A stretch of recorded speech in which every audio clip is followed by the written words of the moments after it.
Friends, आज हम सांख्यिकी के अंतर्गत एक सहसंबंध के अंतर्गत एक अन्य सतत श्रेणी के क्वेश्चन को सॉल्व करने का प्रयास करेंगे। इससे पूर्व की वीडियो में भी हमने सतत श्रेणी के अंतर्गत कॉल पियर्सन के कुछ सहसंबंध गुणांक ज्ञात करने का प्रयास किया था। आज हम एक और सवाल के द्वारा इसे आपको समझाने का प्रयास कर रहे हैं ताकि आप उसको अच्छी तरह से समझ सकें और कल जो विद्यार्थी ठीक से नहीं समझ पाए उनके लिए वो काफ़ी हेल्पफुल साबित होगा। विद्यार्थियों देखिए, क्वेश्चन हमारा ये है इस तरह से कि द्विचर आवर्ती बंटन की निम्नांकित सारणी से बच्चों की ऊंचाई और भार के मध्य सहसंबंध गुणांक ज्ञात कीजिए। यानी आपको बच्चों की ऊंचाई और उसके वेट से संबंधित सहसंबंध गुणांक ज्ञात करना है। Find out the correlation coefficient between the height and weight of children from the following bivariate frequency distribution table. अब देखिए, क्वेश्चन आपको यहाँ दे रखा है, आप इसको देखने का प्रयास करें। इस क्वेश्चन में आप ये समझें कि एक तरफ इसकी दे रखी है फ्रीक्वेंसी, जिसमें वेट दे रखा है, वो है आपका टेबल को आप इस क्वेश्चन को इस तरह से समझ सकते हैं। जैसे ये क्वेश्चन है आपका, इसमें 30 वेट जो दे रखा है पाउंड में, 35 से 55, 55 से 75, 75 से 95, 95 से 115, 115 टू 135 और 135 टू 155। और ये वेट दे रखा है, इधर हाइट दे रखी है 40 से 44, फिर उसके बाद में 44 से 88, 88 से 48 से 52, 52 से 56, 56 से 60 और 60 से 64 और फिर टोटल दे रखा है। इसमें देखिए आप पहले वाले कॉलम में इसके अंतर्गत ही फ्रीक्वेंसी दे रखी है, केवल 4 फ्रीक्वेंसी है और फिर टोटल 4 हो गया, बाकी किसी में फ्रीक्वेंसी दे नहीं रखी है। दूसरे कॉलम में देखिए 44 और 88 के बीच में और 35 से 55 के बीच वेट वाले 40 लड़के हैं। इसके अलावा और जो 44 से 48 के हाइट में किसी का वेट नहीं दे रखा है, वो इस प्रकार टोटल 40 हुआ। अगले में इसी प्रकार फ्रीक्वेंसी दे रखी है। तो ये तो आपका क्वेश्चन का फॉर्मेट है और टोटल जो स्टूडेंट्स है वह आपको 300 विद्यार्थियों का जो आपको जिसे कहना चाहिए बच्चों के हाइट और भार ज्ञात करने हैं। विद्यार्थियों, इसी क्वेश्चन को एज इट इज़ लिखते हुए, जैसा कि मैंने आपको बताया था, इस क्वेश्चन को सॉल्व यहाँ किया हुआ है, जो आप समझने का प्रयास करें। देखिए यहाँ पर हमने ऊपर के क्वेश्चन को एज इट इज वेट वाली ले ली एक्स की सीरीज में, 35 से 55, और इस प्रकार एज इट इज़ हमने ये कॉलम बना लिया। फिर यहाँ पर दूसरा कॉलम देखिए एक्स और वाई का, तो हमने यह उसका विचलन लिया गया है और विचलन इस प्रकार लिया गया है कि यहाँ 75 और 95 के बीच के विचलन को हमने काल्पनिक माध्य मान करके 0 दे दिया और इससे ऊपर -1 -2 हो गया और इससे नीचे 1 2 और 3, ये आपका डिविएशन हो जाएगा। और इसी प्रकार जो हाइट की है अंतर्गत है 48 से 52 वाली कैटेगरी को काल्पनिक माध्य मानते हुए हमने वहाँ का विचलन 0 लिया और उससे आगे -1 -2 और इस प्रकार आगे के 1 2 3 हमने उसका डेविएशन दे दिया। अब विद्यार्थियों आप देखिए कि जहाँ पर यहाँ इस क्लास में 4 के आसपास फ्रीक्वेंसी है, तो ये 4 तो ये यहाँ आ गया। अब इस 4 को आपको इस dx -2 और इस -2 को मल्टीप्लाई करें, -2 प्लस के 4 हो गए, प्लस के 4 को इससे गुना करेंगे तो वो 16 आएंगे और ये 16 हमने यहाँ ले लिया बॉक्स में अंतर्गत।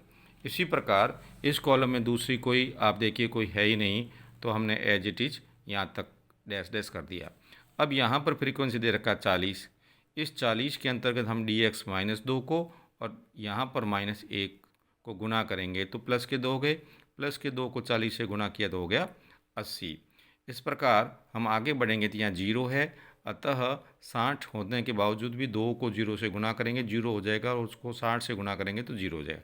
फिर उसके बाद में आप देखिए कुछ कोई भी फ्रीक्वेंसी नहीं दे रखा है तो हमने नील नील नील कर दिया और इस प्रकार ये हमारा कॉलम नंबर जो है यहाँ तक का हमारा पूरा हुआ। अभी हम फिलहाल इस तरह का जो है dx और उसका फ्रीक्वेंसी से गुना करके हम कॉलम तैयार कर रहे हैं।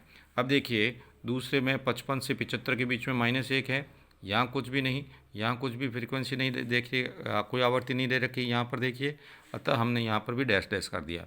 फिर है आवर्ती 24, तो यहाँ हमने 24 लिख दिया।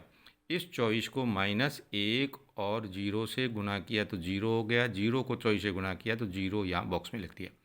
उसके बाद देखिए 48 आ रहे हैं, 88 है, ये 88 हमने यहाँ से लिए। अब 88 में आप इसकी dx -1 है और यहाँ प्लस का 1 है तो माइनस का हो गया। -1 को 88 मल्टीप्लाइड किया तो माइनस के 88 हो गए। फिर इस प्रकार 12 है, 12 में -1 और 2 को गुना किया तो -2 हो गया, -2 को 12 से गुना किया तो ये 24 हो गया। तो इस प्रकार विद्यार्थियों, जैसा कि मैंने उस क्लास में उस वीडियो में बताया था, यहाँ फिर आपको बताने का प्रयास कर रहा हूँ कि किस प्रकार हम dx और फिर dx को फ्रीक्वेंसी से गुणा करते हैं। यहाँ पर 0 है, अतः 0 होने के कारण ये तो ऊपर से हमने एज इट इज़ उतारा है, यानी 8, 32 और 8 ये तो एज इट इज़ उतारा है। उसको इस 0 से गुणा करेंगे तो सब 0 हो जाएगा और फिर उसको 0 करेंगे तो ये 0, 0 और 0 लिखते जाएंगे। अब आप देख लीजिए, इसी क्रम से हमने ये कॉलम भी तैयार किया और उसके बॉक्स में हमने उसका dx लिख दिया। फिर ये कॉलम तैयार किया और उसके बाद में ये कॉलम तैयार हुआ उसी मेथड के अंतर्गत। अब आप देखिए कि इधर हम जो है वह f जो है फ्रीक्वेंसी ली, इस पूरे कॉलम की फ्रीक्वेंसी 4 है, उस 4 को -2 से गुना किया तो वो हो गया -8, ये आपका x हो गया। इसको एक बार फिर 2 से गुना करेंगे तो ये हो जाएगा 8 -8 इंटू -2 बराबर +16, ये +16 हो गए। फिर इसी प्रकार आप देखिए इसके अंतर्गत 40 ही है, 40 है, 40 को -1 से गुना किया -40 हो गए। फिर उसको एक बार फिर गुना किया तो +40 हो गए। तो इस प्रकार हमारा ये दूसरा कॉलम तैयार हुआ। अब आप देखिए कि इसमें 60 और 24 को जोड़ा 84 आए, 84 को 0 से गुना किया ये 0 आया, उसको एक बार फिर 0 से गुना किया तो 0 आ गया। अब यहाँ पर 88, 8 और 4 100 हुए, इस 100 को 1 से गुना किया 1 आया, इस 100 को अगेन 1 से गुना किया f(x²) के लिए तो ये फिर 100 हो गया। अब इस कॉलम में देखिए फ्रीक्वेंसी का योग 52 है, 52 को 2 से गुना किया तो fx हो गया 104, एक बार फिर 2 से गुना किया तो f(x²) हो गया 208। इस प्रकार इस कॉलम में देखिए 8 और 16, 16 4 20, 20 को इस 3 से गुना किया, 3 से गुना किया तो हो गया 60, इसको एक बार फिर 3 से गुना किया तो हो जाएगा f(x²) के रूप में 180। और इस प्रकार हम टोटल कर लेते हैं, इन सब का टोटल हो गया इधर का, ये इधर का टोटल f का टोटल हो जाएगा आपका 300, फिर fx हो गया 216 और f(x²) हो जाएगा 155, जो आपका 16, 40, 100, 208 और 180 का योग है। इसी प्रकार विद्यार्थियों हमें ये y साइड वाले में भी आपको fy और फिर fy² और फिर fy करना होगा। तो ये हमारा f है जो आपके 104 हुआ। 104 कैसे हुआ, 80 और 40 और 60, 100 प्लस 2 प्लस 4 तो 104 हो गया। 104 को -2 से गुना किया तो -208 हो गए। इसको एक बार फिर -200 से गुना करोगे तो +416 हो जाएंगे, जो आपके ये 416 बता रखे हैं।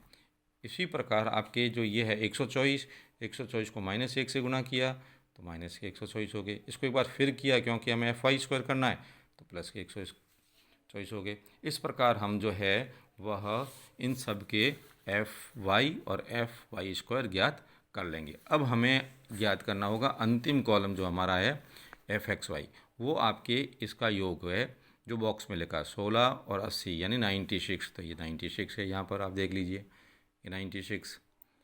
उसके बाद में बॉक्स में आता है -88 और -24 तो -112 हो गए।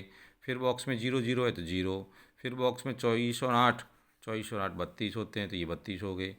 तो इस प्रकार से हमारा fxy हो गया और अंत में हम इस सूत्र का प्रयोग करते हैं और उस सूत्र में वैल्यू पुट कर देंगे। सूत्र क्या हमारा, summation f(dx) dy into n minus summation f(dx) और f(dy) divided by √ f(dx²) into n minus summation f(dx) का होल स्क्वायर। इसी प्रकार y का भी आपने ले लिया, तो यहाँ पर समेसन f(dx) dy है आपके 84, ये आपके हो गए 84, देखिए यहाँ पर। फिर n है आपका 300 तो 300 ले लिया। फिर ये आपका है एफ डी एक्स 216, ये 216 यहाँ से हमने ले लिए, और एफ डी वाई है वो आप 200 माइनस 288, ये 288 हमने ले लिए। इसी प्रकार हमने वैल्यू नीचे वाली पुट कर दी, और पुट करने के बाद में हमारा यह आया, और इसको सॉल्व करने के बाद में हम जो आंसर निकालेंगे वह आंसर है वह आपका सहसंबंध गुणांक होगा, वह होगा ये आपका, इसमें सॉल्व करेंगे तो 0.77। तो विद्यार्थियों, इस प्रकार से हमने इस क्वेश्चन को सॉल्व करने का प्रयास किया। मैंने एक वीडियो पहले भी इस तरह बताया था। आप इसे समझेंगे तो अच्छी तरह से हल कर सकते हैं, और भी कोई समस्या हो तो पूछी जा सकती है। धन्यवाद।